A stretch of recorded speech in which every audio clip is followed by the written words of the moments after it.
നിങ്ങളുടെ favourite shows ഇനി ഒരിക്കലും മിസ്സാവില്ല. ഇപ്പോൾ C5 കാണും നിങ്ങളുടെ ഫേവറേറ്റ് ഷോസ് തികച്ചും സൗജന്യമായി.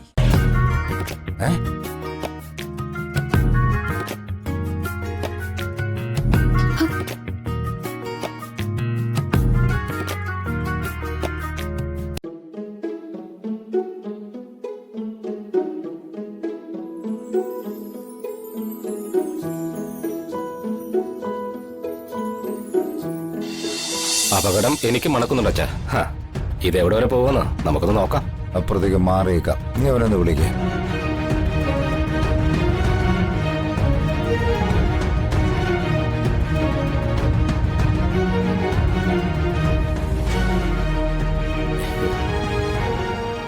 നമസ്കാരം. ജഗ, നിന്നെ അച്ഛൻ വിളിക്കുന്നു. അയ്യോ, ഞാൻ വിളക്കെടുക്കാൻ മറന്നല്ലോ. എടുത്തിട്ട് വരാം. ശരി, പോ, നടക്ക്.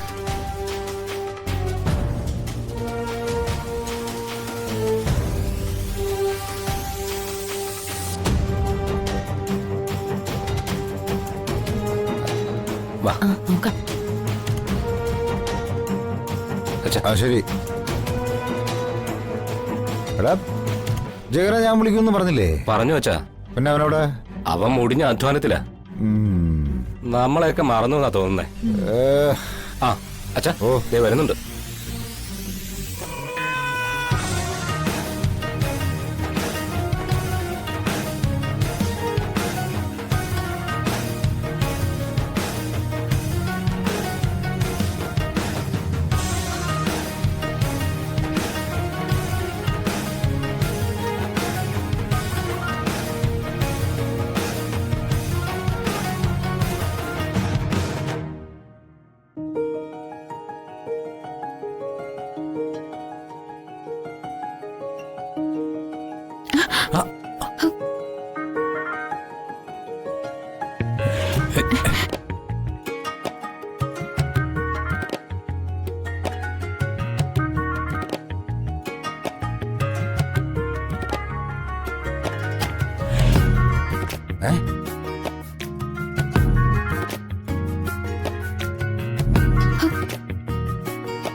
ജഗ,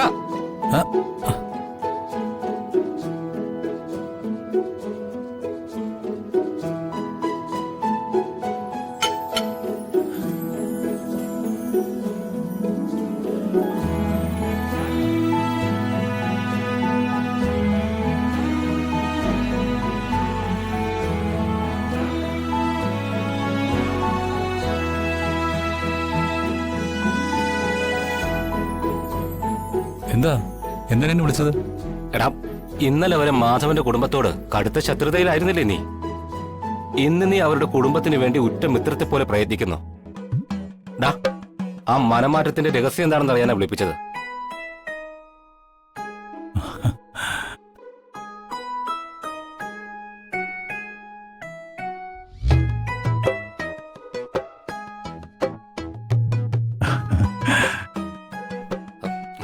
എടാ, ഞാൻ ചോദിച്ചത് നീ കേട്ടില്ലേ?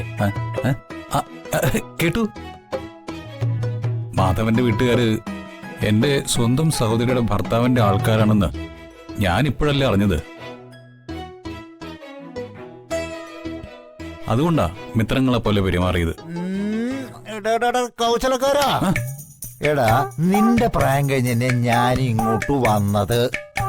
എന്നെ വിഡ്ഢിയാക്കരുത് നീ.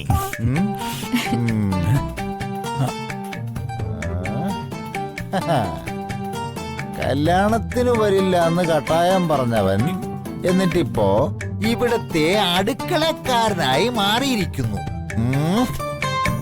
അത് ബന്ധുക്കളാണെന്ന് അറിഞ്ഞിട്ടൊന്നുമല്ല, മറ്റെന്തോ ഉദ്ദേശം അതിന്റെ പിന്നിലുണ്ട്.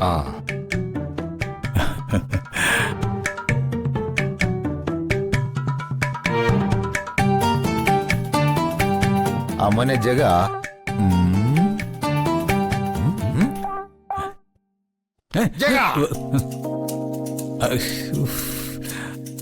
അതിന്റെ ഞാൻ അടുക്കളക്കാരനായിട്ട് പെരുമാറുന്നതിന്റെ രഹസ്യം രാഷ്ട്രീയക്കാരനായ അച്ഛന് പോലും മനസ്സിലായില്ലേ? മനസ്സിലായില്ല. അച്ഛാ കോടീശ്വരനായ കുറുപ്പിന്റെ മകൻ കല്യാണത്തിന് അടുക്കളക്കാരനെ പോലെ പ്രവർത്തിച്ചത് കുറുപ്പിന്റെ വലിയ മനസ്സുകൊണ്ടാണെന്ന് ഇവിടെ കൂടിയവർക്ക് മനസ്സിലാവും. അത് ജനങ്ങൾക്കിടയിൽ ചർച്ചാ വിഷയമാണ്. അതെ അതെ അതെ.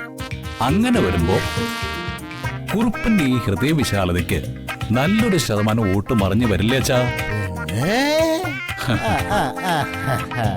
അപ്പോ അതായിരുന്നു നിന്റെ ഉദ്ദേശം. പറമോനെ ജിതേന്ദ്ര, കണ്ടു പഠിക്കടാ. ഇതാണ് തന്ത്രം, രാഷ്ട്രീയ തന്ത്രം. അച്ഛാ, അതൊന്നും അല്ല കാര്യം. ജിതേട്ടാ, ഒന്ന് പറഞ്ഞു കൊടുക്ക്. അല്ലച്ചാ, അതെ അച്ഛാ. എന്താടാ അച്ഛാ, ആ അത് മാത്രമല്ല, പ്ലാനുകൾ വേറെയുണ്ട്. പറ. ഇതേ ഒരു കല്യാണം നടക്കുന്ന സ്ഥലമല്ലേ? ആ 10,000-2000 പേരെങ്കിലും വരും. ദേ ഇവിടെ വെച്ച അച്ഛൻ 2000 പേരുടെ മനസ്സിൽ സ്ഥാനം പിടിക്കണം. അതിന്റെ പ്ലാൻ ഞാൻ പറയാം. എന്നാ പിന്നെ ജഗൻ മോനെ, അത് ഞാൻ- നീ ഇവിടെ നിൽക്കാണോ? ഞാൻ എവിടെയല്ലേ അന്വേഷിച്ചു. വന്നേ, ഒരു കാര്യം പറയാനുണ്ട്. വാ, വരാം. വന്ന് പറയാം. പ്ലാൻ പറഞ്ഞിട്ട് പോടാ. ഒരു പ്ലാനെങ്കിലും പറഞ്ഞിട്ട് പോടാ. 10,000-2000 പേരുള്ളല്ലേ, ഒരെണ്ണം.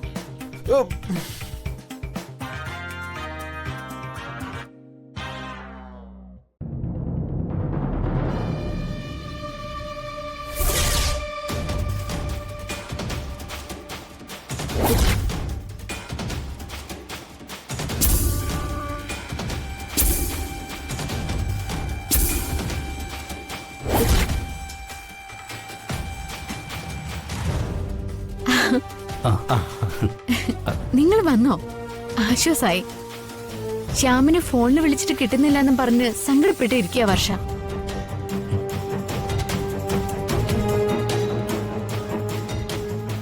വിക്രമായിട്ടുള്ള വിവാഹത്തിന് വർഷയ്ക്ക് സമ്മതമല്ലായിരുന്നു. ശ്യാമിനെ വന്നു കണ്ട അനുവാദം ചോദിച്ചപ്പോ വിവാഹത്തിന് സമ്മതിക്കാൻ ശ്യാം പറഞ്ഞതുകൊണ്ടാ അവളെ വിവാഹത്തിന് സമ്മതിച്ചത്.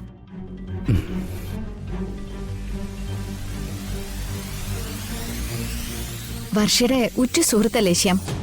അവളുടെ സഹോദരന്റെ സ്ഥാനത്ത് നിന്നുകൊണ്ട് ശ്യാം ഈ വിവാഹം നടത്തി കൊടുക്കണം. അതാ ശ്യാമേ വർഷയുടെ ആഗ്രഹം.